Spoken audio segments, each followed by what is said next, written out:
నమస్తే అండి. ముందుగా అందరికీ భీష్మ ఏకాదశి శుభాకాంక్షలు. ఈరోజు శనివారం భీష్మ ఏకాదశి రెండు కలిసి వచ్చాయి. అందుకే ఈరోజు శనివారం ఏకాదశి పూజ చేసుకున్నానండి. ఈరోజు భీష్మ పితామహునికి సంతానం ఉన్నవాళ్ళు లేని వాళ్ళు, తండ్రి ఉన్నా లేకపోయినా అందరూ తర్పణాలు ఇస్తారండి. ఇంకా సంతానం లేని వాళ్ళు కూడా తర్పణాలు ఇస్తారండి. పిండ ప్రదానం చేసి తర్పణాలు ఇస్తారు. ఈరోజు అలా చేయడం మూలాన మళ్ళీ భీష్మ ఏకాదశి వచ్చేటప్పటికి వాళ్ళకి సంతానం కలుగుతుంది అని ప్రసిద్ధి అండి. అలాగే ఈరోజు ఎవరైతే విష్ణు సహస్రనామ స్తోత్రాన్ని పారాయణం చేస్తారో వారికి భీష్మ ఏకాదశి ఉపవాసం ఉన్నంత పుణ్య ఫలితం వస్తుందండి. ఈరోజు చాలా పవిత్రమైన రోజు. ఈ ఒక్క రోజనే కాదు, డైలీ విష్ణు సహస్రనామ స్తోత్రాన్ని ఎవరింట్లో అయితే పఠిస్తారో వారికి ఆ విష్ణుమూర్తి పక్కనే ఉండి నడిపిస్తాడండి. ఎక్కడా మనల్ని కింద పడనీయడు. అంతటి మహిమాన్వితమైనదండి ఈ విష్ణు సహస్రనామ స్తోత్రం. ఇది ఎవరెవరు పారాయణ చేయవచ్చు అంటే, ఈ విష్ణు సహస్రనామ స్తోత్ర పారాయణానికి కఠోరమైన నియమాలు నిష్టలు అవసరం లేదండి. కావలసింది భక్తి మార్గం ఒక్కటే. కుల మత వివక్షత లేకుండా అందరూ హాయిగా చదువుకోవచ్చు. ఏ సమయంలో పారాయణ చేసినా సరే ఫలించే కల్పతరువు ఈ విష్ణు సహస్రనామ స్తోత్రం అండి. పరమ రహస్యమైన పరమాత్మ పరతత్వమంతా ఈ 1000 నామాలలో అంతర్నిహితమై ఉందండి. విష్ణు సహస్రనామ స్తోత్ర పారాయణం జరిగే చోట విచారాలు కానీ, విషాదాలు కానీ, నైరాస్యాలు కానీ, కన్నీళ్లు కానీ ఉండవండి. వేల సంవత్సరాలుగా మహర్షులే కాదు, యోధాని యోధులు, రాజాది రాజులు సైతం విష్ణు సహస్రం ముందు తలలు వంచి తన్మయించిన ఘటనలు కాలం పొడుగునా దర్శనమిస్తాయండి. క్షణభంగురమైన కష్టాలు కత్తిలా మనస్సుని వేధిస్తున్నప్పుడు శ్రీ విష్ణు సహస్రాన్ని చేతబట్టి మనసారా గానం చేయండి.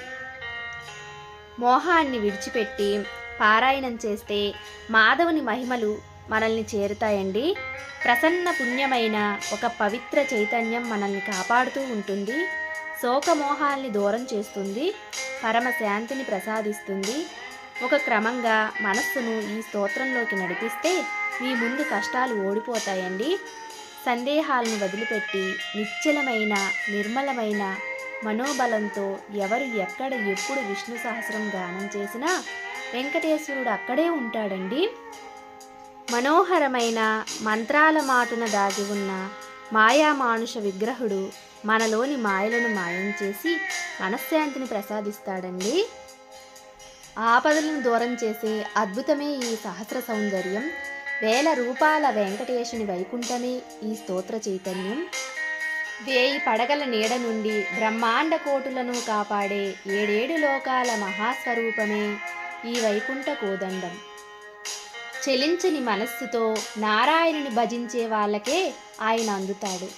భక్తి కుదిరిన వాడి జీవితానికి క్షణక్షణ రక్షణా కవచమై నిలుస్తుంది ఈ సహస్రం. ఇది యుగాలు చెప్పిన సత్యం, జగాలు చూసిన జ్ఞానం. ఘనాగణుని దివ్యరూప సందర్శనం కోసం ఉవ్విల్లూరే వేళ ఒక్కసారి మనస్సుకు గొంతును కలపండి. వేద మంత్రాల వైకుంఠం విశ్వరూపంతో సాక్షాత్కరిస్తుంది. అదే సర్వప్రహరణాయుధుని మహాపరాక్రమం. ఎవ్వరినీ ద్వేషించని, ఎవ్వరినీ క్షోభ పెట్టని, ఏ ఫలాపేక్ష లేని పవిత్ర జీవనాన్ని మనకి ప్రసాదించమని ఈ స్తోత్రగానంతో వెంకటనాయకుణ్ణి వేడుకుందాం.